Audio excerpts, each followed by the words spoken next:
Selamat datang di channel saya Coin Signal Info CSI. Di sini kita akan membahas perkembangan berita dari XRP ya. Bagaimana kelanjutan dari gugatan SEC terhadap Ripple dan bagaimana prediksinya dan apa berita terbaru ya. Karena di sini kita lihat ada berita-berita menarik nih dari pernyataan pemerintah Inggris dan direkrutnya salah satu tim top dari Amazon.com ya. Mari kita mulai ya. Kepala SEC yang baru diberitakan ramah dan mendukung dunia kripto.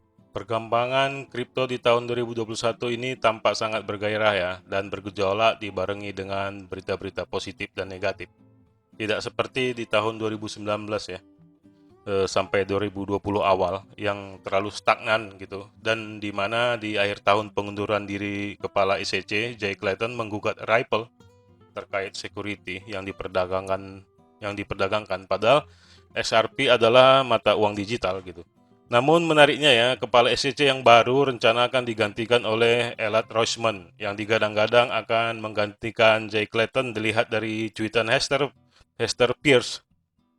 Dia adalah seorang pengacara AS, spesialis regulasi pasar keuangan ya, dan juga menjabat sebagai komisaris di SEC saat ini gitu. Dan dia itu sering dijuluki Mother of Crypto.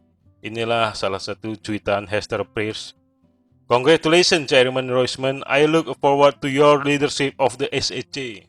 Nah, dari cuitan ini tampaknya ini sebenarnya sebuah kode ya. Sebenarnya kan bukan dia yang memilih siapa yang akan menjadi leadershipnya SEC gitu ya.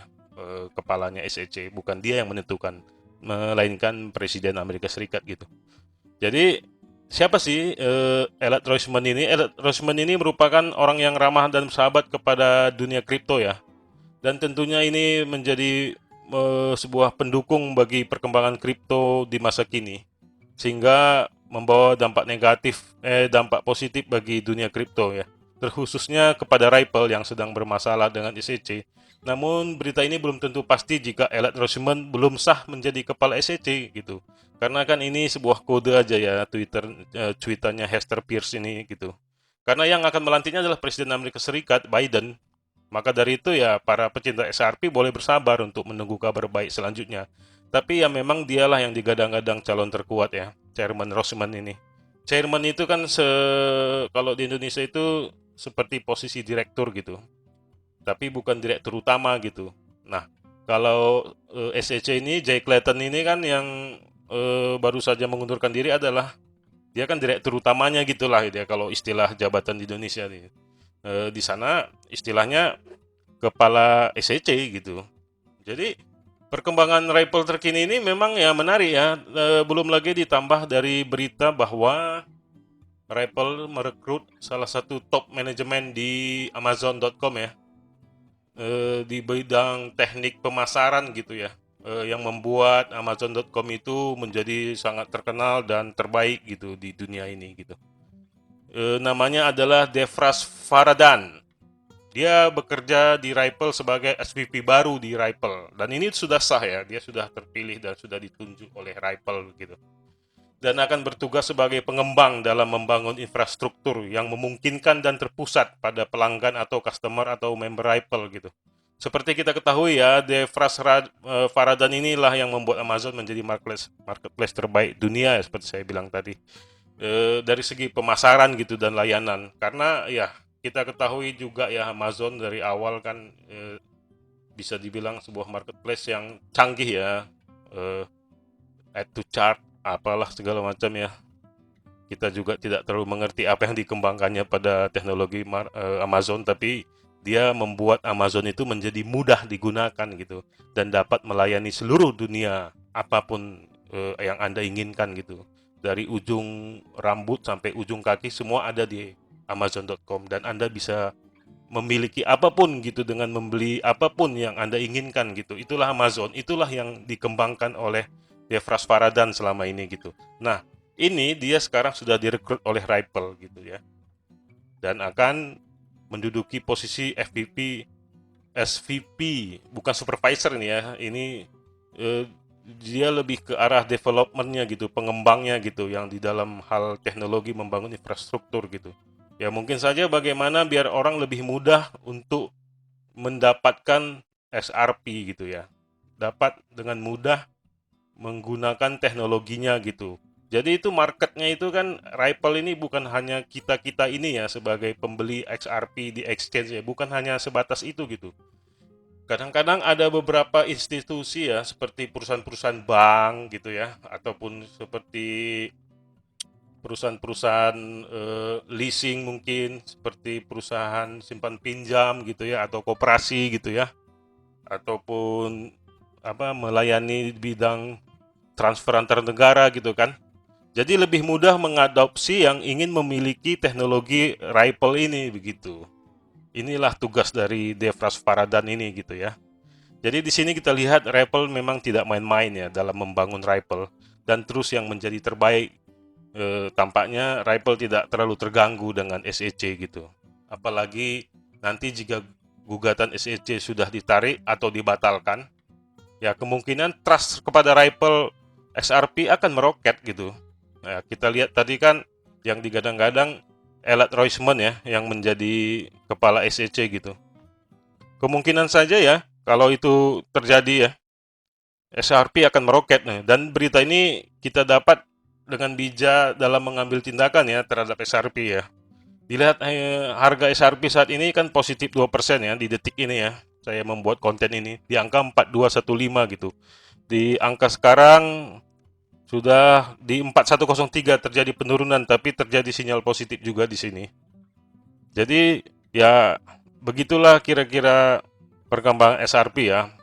Tapi kalau Anda mau mengambil tindakan sih bisa aja di XRP ini gitu ya. Karena ini sudah bisa Anda beli sebenarnya dari, kalau dilihat dari Fibonacci ya, technical Fibonacci ya. Ini sudah di area buy sebenarnya. Sudah di area buy, golden buy. Ya, benar. Di area golden buy.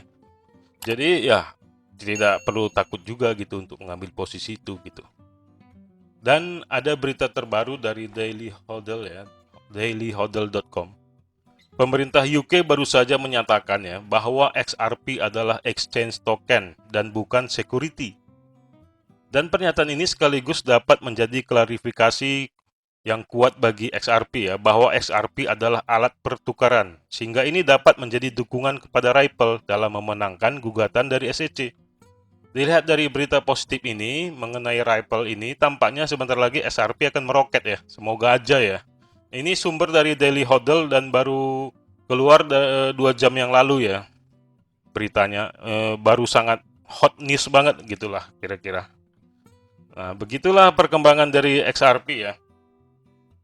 Jadi ada poin-poin di sini kita lihat bahwa kepala SEC yang digadang-gadang Elliot Roisman adalah orang yang ramah kepada teknologi kripto. Ya, tentu saja akan bisa membuat perkembangan dunia kripto lebih jauh lagi ya, lebih baik lagi gitu ya. Karena sebelumnya kita tahu Jay Clayton ini bisa dibilang ya, eh, bisa dibilang mungkin tidak terlalu mengerti gitu apa itu kripto gitu ya. Seperti waktu tergugat juga waktu siapa ya, Mark Zuckerberg pemilik FB, masalah pencalonan siapa itu namanya, pencalonan Donald Trump. Nah itu kan kita lihat ya di video-video yang viral ya, kelihatannya sepertinya konyol gitu ya, nggak terlalu mengerti apa-apa gitu tentang teknologi gitu. Ya tapi itu menurut saya ya, tapi kalau kita lihat dari Elliot Roisman ini yang akan menjadi kepala SEC ya, kita menjadi lebih positif gitu dan lebih apa ya, punya optimis kepada XRP gitu ya. Dan ada juga berita tentang ya direkrutnya Devras Faradan ini dari Amazon ya. Ini juga suatu hal yang menarik gitu. Ya inilah ya, Devras Faradan ini semoga menjadi dampak positif ya bagi Ripple. Dan terus ini yang berita yang paling hot baru saja ya. Pemerintah UK menyatakan XRP itu adalah exchange token dan mengakuilah sebagai mata uang gitu, bukan security gitu. Nah ini kita lihat ya bagaimana dengan Bitcoin nih. yang sempat koreksi besar-besaran ini setelah sideways dalam 3 hari dan breakout menuju koreksi besar dan diikuti oleh semua altcoin anjlok hingga 20% gitu. Jadi membuat banyak ya kita-kita ini menjadi stres mungkin ya. Lu kok gini sih Bitcoin kok anjlok amat gitu ya. Kita takut lagi gitu akan terjadi penurunan sampai 50 juta gitu ya. Tapi sebenarnya itu bukan hal yang harus dipanikkan kalau menurut saya ya. Jadi pasar itu memang seperti itu gitu. Jadi tidak perlu panik, bahkan itu bisa menjadi sebuah kesempatan bagi kita ya. Di sini ada sedikit ya, menurut analisa ya, saya baru baca di Forbes.com tadi. Jadi menurut analisa Alex Mashinsky, penurunan ini adalah koreksi yang sehat gitu loh. Jadi penurunan yang ini sehat semua ini, yang baru-baru ini. Ini malah sekarang terjadi kenaikan ya. Terjadi lagi kenaikan setelah koreksi tadi ya. Jadi masih ada harapan lah ya. Jadi jangan terlalu panik gitu, jangan apa ya, jangan panik lah, santai aja gitu. Memang begitu. Justru kalau terjadi penurunan itu kesempatan. Itu adalah sebuah diskon besar-besaran gitu. Itu saatnya Anda memborong sebenarnya. Tapi kita nggak tahu diskonnya sampai kapan. Nah, disitulah kita perlu berita-berita seperti ini gitu. Jadi menurut analisa dia ya, Alex Mashinsky tadi, penurunan ini adalah koreksi yang sehat. Dan kemungkinan akan turun sampai $16.000 loh, gila nggak? Bakal turun dulu ke 16.000 nih koreksinya nih. Baru dia akan melanjutkan kenaikan gitu. Jadi $16.000 itu sekitar 230 juta loh. Jadi Bitcoin ini bisa terjadi penurunan sampai 230 juta nih koreksinya nih. Menurut Alex Mashinsky ya. Ini kan bukan angka yang kecil nih. Ini bisa dibilang kejatuhan yang sangat ya. Dari sudut pandang kita nih sebagai awam. Lu gila. Dari 580 juta kok jadi 230 juta gitu ya. Kan itu membuat kita menjadi tidak optimis gitu. Padahal itu adalah sebuah kesempatan. Karena menurut Alex Mashinsky ini aja ini adalah koreksi yang wajar. Jadi jatuh ke 230 juta itu hal yang wajar gitu. Jadi kenapa kita takut gitu? Kenapa kita panik gitu? Kenapa kita nggak beli aja nanti di harga mungkin ya? Kalau tidak sampai di harga 230 juta, kita buatlah beli di harga 300 juta gitu. Beli di posisi 300 juta Bitcoinnya. Kan untung juga tuh. Karena kalau dilihat dari analisa ya, sebelumnya kan saya buat sebuah artikel juga ya ini tentang Bitcoin menuju 1 miliar ya. Di sini kan kalau kita lihat dari teknikalnya, dari teknikalnya projection ya. Ini sudah melewati proyeksi dari tahun 2017. Nih, lihat nih, kita lihat nih kerucut sudutnya nih. Sudut kerucutnya sudah melewati proyeksi 2017. Hal inilah yang membuat ini kemungkinan Bitcoin ini semakin ada pertumbuhan gitu karena dia melewati proyeksi 2017. Kecuali tadi proyeksinya hanya seperti ini nih, dia ngambil garis dari sini gitu ya. Saya coba gambarkan ya. Kita ambil di jauh ya, ini terpaksa nih. Ini kalau kita lihat proyeksinya ya. Ini proyeksi 2017. Dan kita ambil proyeksi sekarang. Sekitar di sini. Ini sekarang sudah menurun ya. Kemarin kan sempat di atas ini nih. Kemarin sempat di atas ini proyeksinya. Sudah melewati proyeksi 2017. Jadi sudah melewati, ibaratnya ini sudah menembus resistance sejarah lah bisa dibilang ya. Sudah menembus resistance sejarah gitu. Tapi harga sekarang proyeksinya di bawah proyeksi 2017 di sini. Makanya mungkin ya si Alex Mashinsky itu tadi mengatakan ini koreksi yang wajar gitu. Baru turun secuil segini mungkin dari segi proyeksi ya, teknikal ya. Baru turun secuil gitu. Jadi mungkin dia dengan santai mengatakan di 237 turun sampai 230 juta gitu. Sekitar di sini nih. Kita bikin proyeksi di situ ya. Di 230 juta. Nah, sekitar di sini nih. Setengah dari proyeksi 2017. Jadi makanya dia tidak takut gitu. Setengah proyeksi ya masih dari 2017. Di 230 juta ini 220 juta malah saya bikinnya. Ya, sekitar segitu. Sekitar 50% ini irisannya ya. Jadi suatu hal yang tidak perlu panik sebenarnya gitu ya menurut saya. waduh saya nyangkut nih gitu. Ya itu sebenarnya kenapa orang bisa nyangkut, ya karena kurang analisa, karena banyak orang trading yang salah juga. Sedikit ya saya bagikan teknik trading ya, tips dari saya gitu ya. Tapi jangan menjadi acuan ya, karena saya juga tidak terlalu master gitu. Tapi saya tidak pernah bangkrut sih dengan dalam kripto ini gitu. Pada saat harga naik ya seperti sekarang ini nih, ini namanya panic buying ya. Jangan ikutan beli juga gitu loh. Itu aja intinya.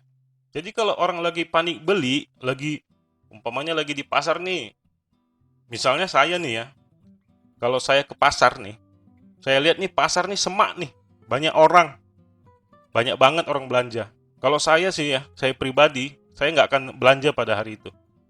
Ngapain? Semak banget. Mending nanti sore aja gitu, atau besok aja gitu. Nah, begitu aja prinsipnya pasar nih. Jadi jangan naiknya begini langsung beli gitu. Ya belinya lagi pas di pucuk lagi di harga 600 juta atau berapa yang terakhir di harga 550 juta. Terus terjadi penurunan sekarang. Terus panik gitu. Ya nggak perlu, santai aja gitu. Ntar juga naik kok begitu. Makanya kita perlu juga mempelajari analis-analis seperti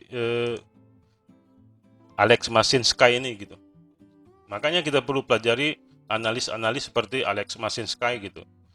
Dia penurunan 230 juta aja dia bilang itu adalah koreksi yang sehat gitu loh. Gila nggak?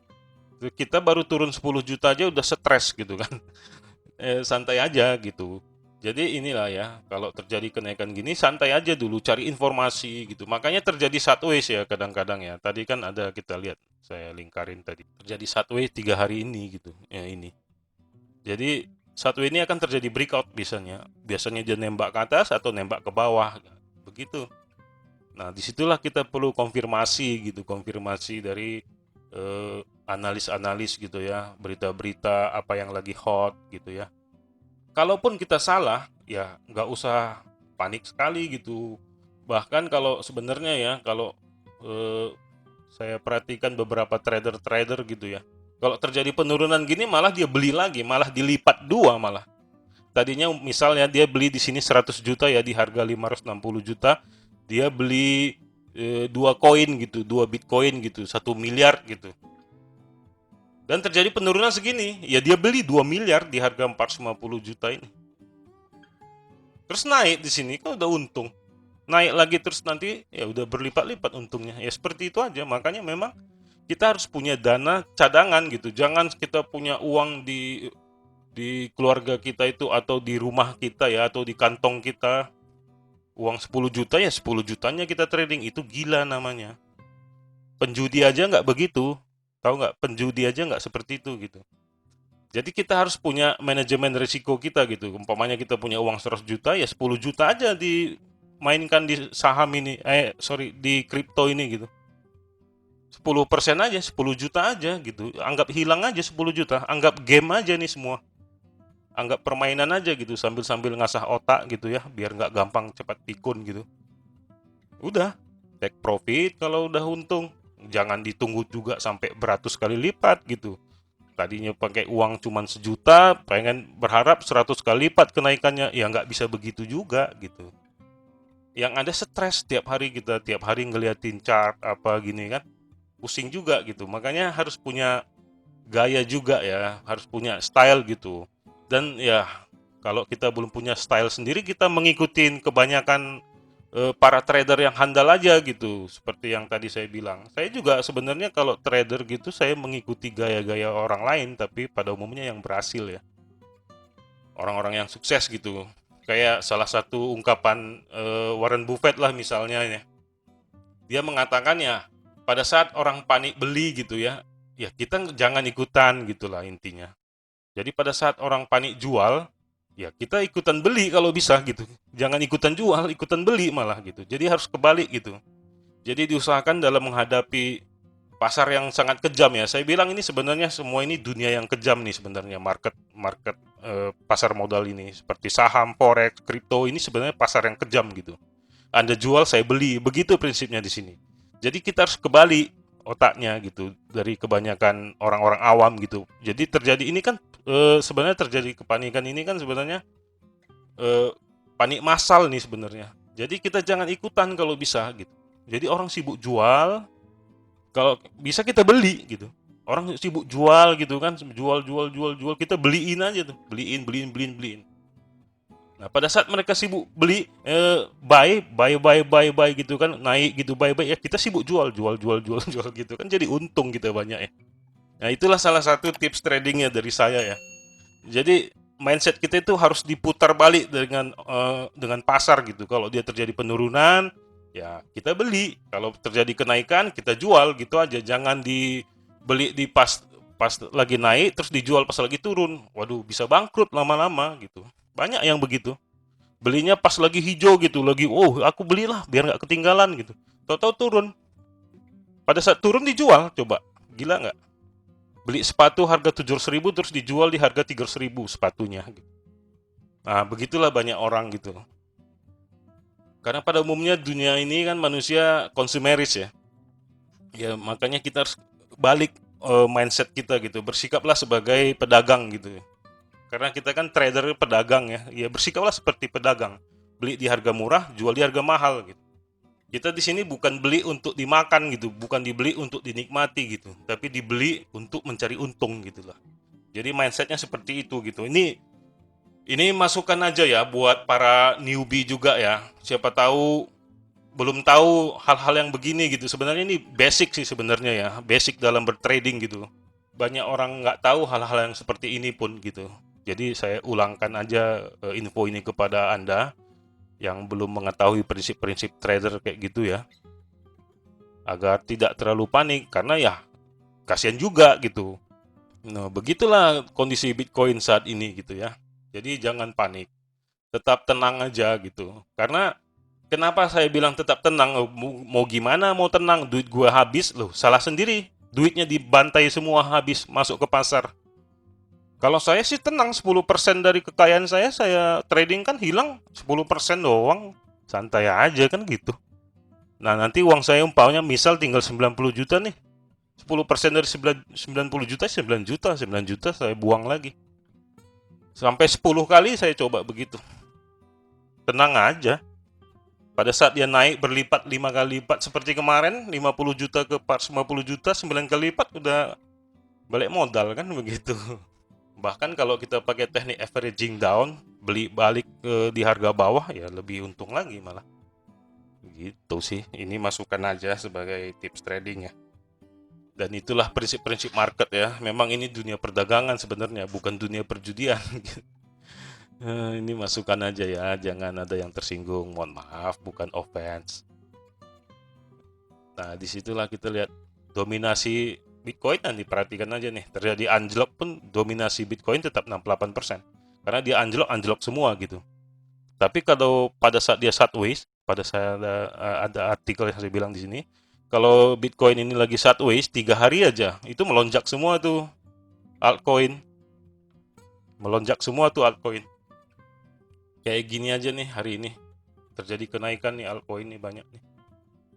Berarti di sini Bitcoin kemungkinan lagi bingung sebentar nih.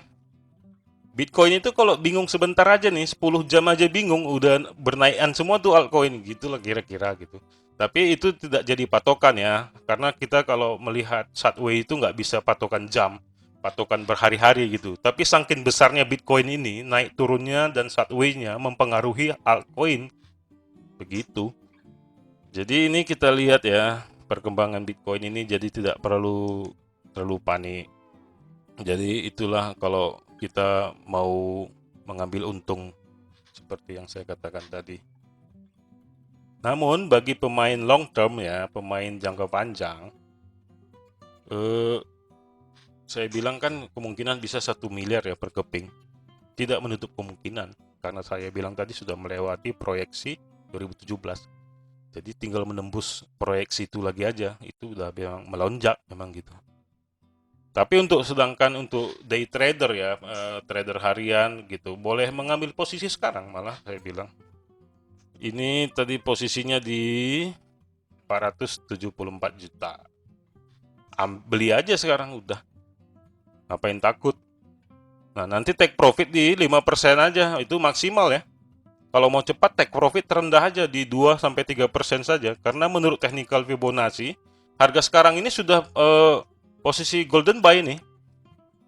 Ini tadi ada saya taruh. Ini menurut technical Fibonacci ya, sudah area golden buy ini.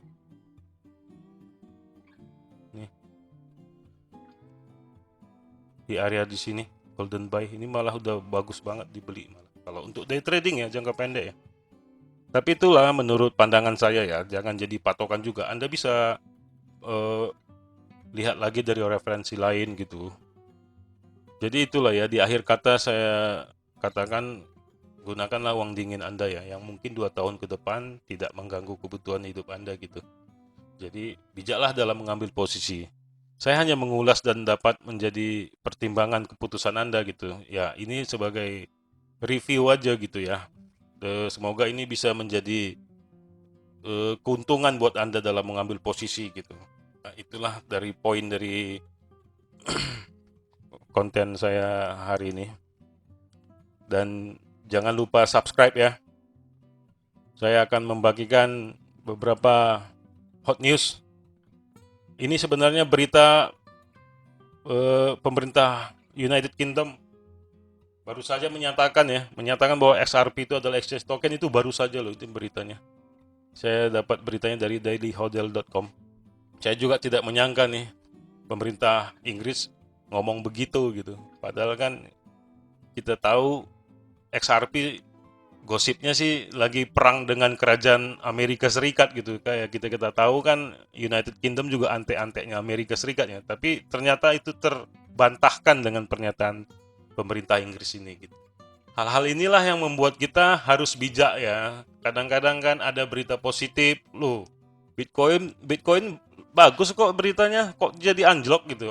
Kadang-kadang itu dimanfaatkan oleh bandar-bandar raksasa juga gitu. Dalam mengambil keuntungan, seperti saya bilang tadi, mereka mindsetnya kebalik dengan orang banyak. Orang sibuk beli, dia malah jual gitu, kebalik gitu. Mereka kita sibuk jual, mereka sibuk beli gitu.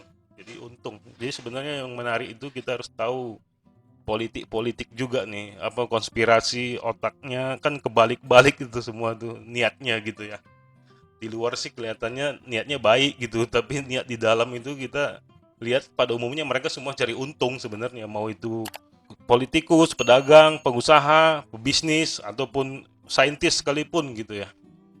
Inilah di akhir cerita ini ya, saya tutup dengan kabar baik atau negatif ini.